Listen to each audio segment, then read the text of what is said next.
In questo video vado a costruire un brano, diciamo un giro di accordi plausibile che comunque suona bene, con il solo utilizzo di un dito. Certamente mi riferisco a un dito sulla tastiera della chitarra, quindi farò scorrere un solo dito per coprire tutta la progressione degli accordi che suonerò. Mi spiego meglio. Userò un dito per ogni accordo del brano. Più avanti vi spiegherò bene il sistema di questo lavoro, come funziona effettivamente, ma per adesso andiamo a vedere le posizioni. Le corde da considerare sono le prime tre, Mi, Si e Sol. Su queste tre corde noi andremo a fare tutti gli accordi del giro. Il sistema è quello di far scorrere un dito sulla corda Sol, quindi sulla terza corda. Quindi è inutile che vi dirò ogni volta corda Sol, perché tanto io mi muoverò solo ed esclusivamente sulla corda Sol, terza corda. Quindi vi dirò semplicemente il numero del tasto. La prima posizione la ottengo posizionandomi sul quarto tasto, per cui suonando le tre corde viene fuori questo.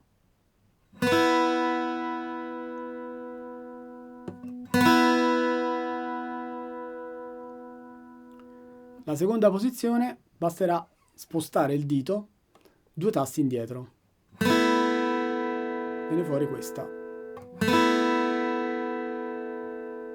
Terza posizione mi sposterò ulteriormente di un tasto indietro.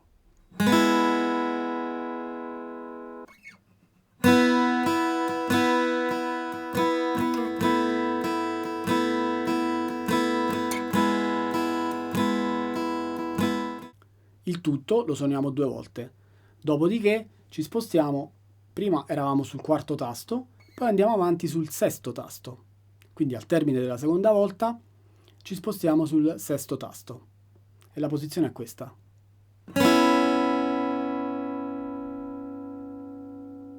Poi andiamo al secondo tasto e poi ancora sul primo tasto.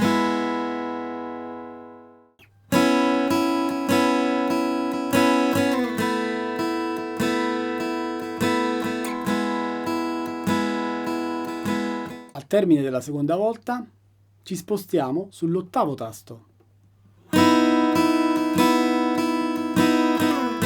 Secondo, primo, stessa cosa di prima, ad eccezione dell'ottavo tasto qui.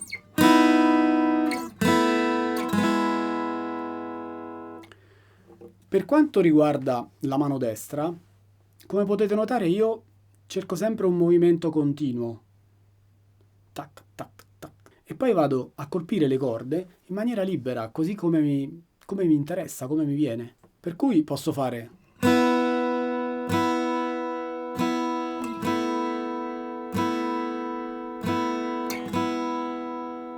Cioè riducendo proprio al minimo i colpi, cioè le corde che vado a suonare. Oppure all'opposto posso andare a suonare tutte le volte che mi muovo, nei due movimenti battere e levare.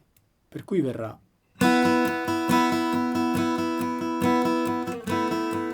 Eccetera. Però diciamo che tra i due possiamo mediare, possiamo fare suonare così come ci viene dettato dal nostro gusto. Quindi posso fare.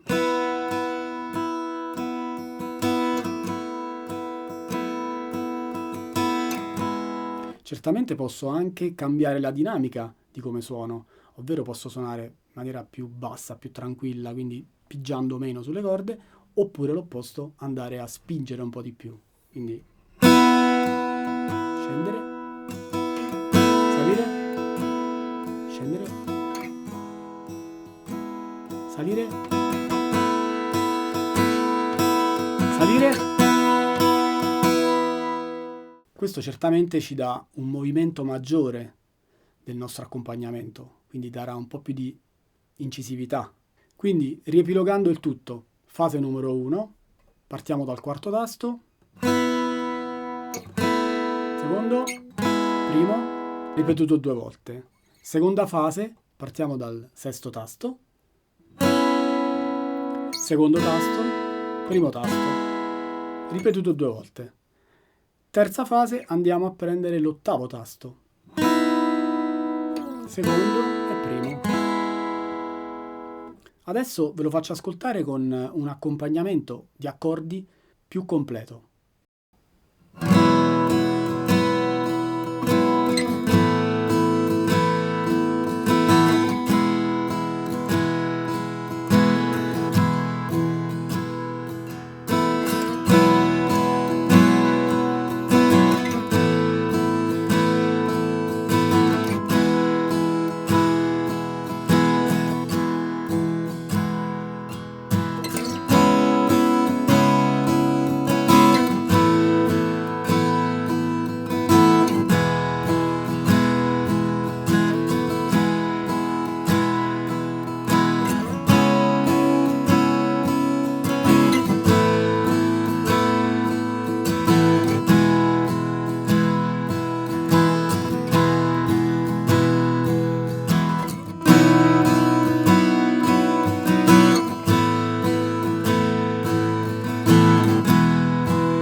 Ora, come vi ho detto all'inizio del video, andiamo a vedere il perché funziona questo sistema.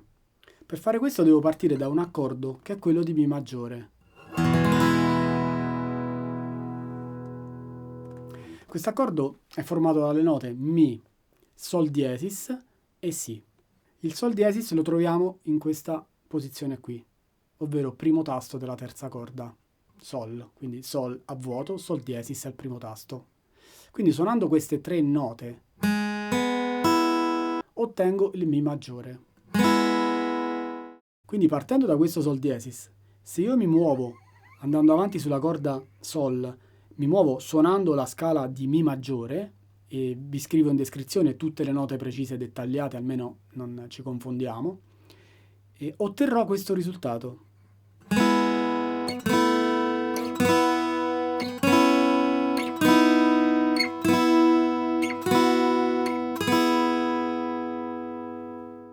Quindi ogni volta che mi sposto su questa corda, sento che questa nota combacia con le altre due note che rimangono invariate, che sono Si e Mi.